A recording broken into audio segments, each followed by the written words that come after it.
അങ്ങനെ തൃത്തല പഞ്ചായത്ത് ഇലക്ഷന്റെ റിസൾട്ട് വന്നു കഴിഞ്ഞിരിക്കുകയാണ്. UDFന് വൻ വിജയമാണ്. ഒരു കൊടുങ്കാറ്റ് പോലെയാണ് UDF ജയിച്ചിരിക്കുന്നത്.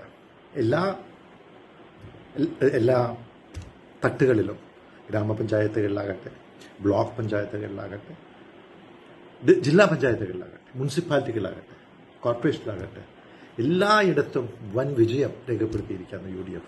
ഇത് പ്രതീക്ഷിച്ചതായിരുന്നു. പക്ഷേ ഒരു വേല ആ പ്രതീക്ഷിച്ചേക്കാളൊക്കെ കൂടുതൽ രീതിയിലുള്ള ഒരു വിജയമാണ് UDFന് ലഭിച്ചിരിക്കുന്നത്. ഇതൊരു വശത്ത് UDFന്റെ വിജയമാണ്. ഒപ്പം തന്നെ ഇത് LDFന്റെ പരാജയമാണ്, മാർക്സിസ്റ്റ് പാർട്ടിയുടെ പരാജയമാണ്. മാർക്സിസ്റ്റ് തത്വങ്ങളിൽ നിന്ന് മുഴുവൻ മാറി നിന്നുകൊണ്ട് ഒരു മുതലാളി പാർട്ടിയായി, ഒരു മാഫിയ പാർട്ടിയായിട്ടാണ് കഴിഞ്ഞ വർഷങ്ങളിൽ നമുക്ക് മാർക്സിസ്റ്റ് പാർട്ടിയെ കാണാൻ സാധിച്ചിരുന്നത്. മാർക്സിസ്റ്റ് പാർട്ടിയെ നമ്മൾ എത്രയും കുറ്റം പറയും, അവരുടെ സിദ്ധാന്തങ്ങൾ തെറ്റാണ്, അവരുടെ ചോരയ്ക്ക് ചോര, കണ്ണിന് കണ്ണ് എന്നുള്ള അവരുടെ സിദ്ധാന്തം, കൊല ചെയ്യുന്ന ആ സിദ്ധാന്തം, അടിച്ചമർത്തുന്ന സിദ്ധാന്തം തെറ്റാണെന്ന് നമ്മളെല്ലാവരും വിശ്വസിച്ചവരാണ്. എങ്കിലും നമുക്ക് EMSനെ പറ്റിയും നയനാരെ പറ്റിയും ഒക്കെ നമ്മുടെ മനസ്സിലൊരു മതിപ്പുണ്ടായിരുന്നു. തെറ്റായ സിദ്ധാന്തമാണത്. പക്ഷേ അവരൊക്കെ വ്യക്തിപരമായിട്ട് ശുദ്ധന്മാരായിരുന്നു. അവരൊരു നയാ പൈസ കക്കാത്തവരായിരുന്നു. അതെല്ലാം മാറിക്കൊണ്ട് CPIM ഒരു മുതലാളി പാർട്ടിയായി മാറി, ഇപ്പോൾ ഒരു മാഫിയ പാർട്ടിയായി മാറി, ഏറ്റവും വലിയ കളവ് നടത്തുന്ന ഒരു പാർട്ടിയായിട്ട് മാറി, സ്വർണം ശബരിമലയിൽ നിന്ന് കട്ടുകൊണ്ടുപോകുന്ന ഒരു പാർട്ടിയായിട്ട് മാറി. എല്ലാ രീതിയിലുമുള്ള കളവ്. അതൊന്നും ഒരു കിറ്റ് കൊടുത്താലോ 1000 രൂപ പെൻഷൻ കൊടുത്താലോ വർദ്ധിപ്പിച്ചു കൊടുത്താലോ ഒന്നും ഇനി കേരള ജനതയെ പറ്റിക്കാൻ സാധിക്കില്ല എന്നാണ് ഈ ഇലക്ഷൻ തെളിയിച്ചിരിക്കുന്നത്. വൻ വിജയമാണ് ഇത്. ഒത്തൊരുമയോടുകൂടെ ഒരുമിച്ച് UDF പ്രവർത്തിച്ചതിൻ്റെ ഒരു പ്രതിഫലം കൂടിയാണ് ഈ കണ്ടിരിക്കുന്നത്. ഇനി ഇതൊരു സെമി ഫൈനലായിരുന്നു എന്ന് പലവട്ടം ഞാൻ പറഞ്ഞിട്ടുണ്ട് പല വേദികളിലും. ഇനി ഫൈനലിലേക്ക് കടക്കുമ്പോൾ ഇതേ വിജയം ആവർത്തിക്കുമെന്നുള്ളതിന് പറ്റി യാതൊരു സംശയവും എനിക്കില്ല.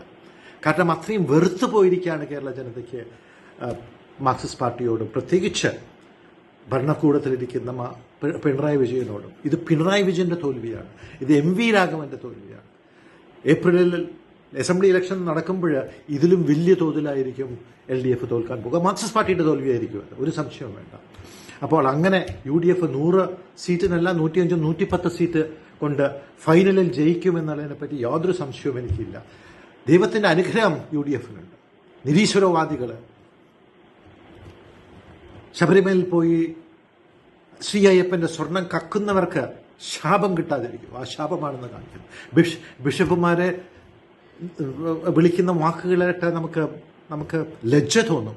കഴിഞ്ഞ ദിവസം കോൺഗ്രസ് പാർട്ടീനെ ശ്രീ പിണറായി വിജയൻ, ശ്രീ എന്നൊന്നും വിളിക്കാൻ എനിക്ക് തോന്നുന്നില്ല, പിണറായി വിജയൻ ഉപയോഗിച്ച വാക്കുകൾ ഒക്കെ നമുക്കൊന്നും ഉൾക്കൊള്ളാൻ സാധിക്കാത്തതാണ്. അത്രയും അതപ്പതിച്ചു പോയ ഒരു പാർട്ടി CPIM ഒരു മാർക്സിസ്റ്റ് പാർട്ടിയിൽ നിന്ന് മുതലാളി പാർട്ടിയായി, ഒരു മാഫിയ പാർട്ടിയായി പോയ ഒരു രംഗമാണ് നമുക്ക് കാണാൻ സാധിക്കുന്നത്. തീർച്ചയായിട്ടും വരുന്ന ഫൈനലിൽ അസംബ്ലി ഇലക്ഷനിൽ കോൺഗ്രസും UDFും തൂത്തുവാരും 100 105 110 സീറ്റ് വരയ്ക്ക് ജയിക്കും എന്നുള്ള ഉറപ്പുണ്ട്.